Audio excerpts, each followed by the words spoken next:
IPL ఊపిస్తోంది. అభిమానులకు కావాల్సినంత కిక్కిస్తోంది. బ్యాటర్లు బౌలర్ల మధ్య నువ్వా నేనా అన్నట్టుగా పోరాటాలు సాగుతున్నాయి. కొందరు బ్యాటర్స్ మాత్రం ఉసూరు అనిపిస్తున్నారు.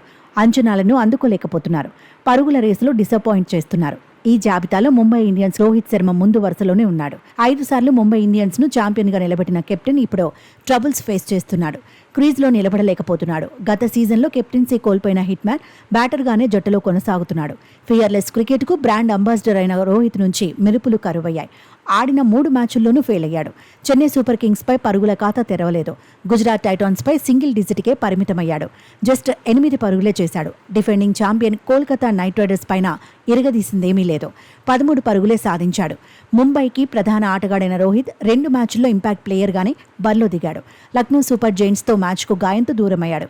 హిట్ మ్యాన్ నిజంగానే గాయపడ్డా లేదంటే ఫామ్లో లేడని పక్కన కూర్చోబెట్టారా అనేది హాట్ టాపిక్ అవుతోంది. బోర్డర్ గవాస్కర్ ట్రోఫీలోనూ ఆఖరి టెస్ట్ నుంచి రోహిత్ తనంతట తాను తప్పుకున్నాడు. జట్టు ప్రయోజనాల కోసమే బెంచ్ మీద కూర్చున్నాడు. ఇప్పుడు కూడా అలాంటి నిర్ణయమే తీసుకున్నాడా అనే టాక్ నడుస్తోంది. రోహిత్ త్వరగా ఫామ్ అందుకోకపోతే వన్డే టెస్ట్ కెరియర్ కూడా డేంజర్లో పడే ప్రమాదం ఉందని ఎక్స్పర్ట్స్ హెచ్చరిస్తున్నారు. T20 world cup champions trophy గెలిచినప్పటికీ ఫామ్ లేకపోతే రోహిత్పై రెస్పెక్ట్ తగ్గే ప్రమాదమూ ఉందంటున్నారు. ఫ్రాంచైజీ క్రికెట్లో అవమానాలు ఎదురవకుండా చూసుకోవాల్సిందే అని తేల్చి చెప్తున్నారు.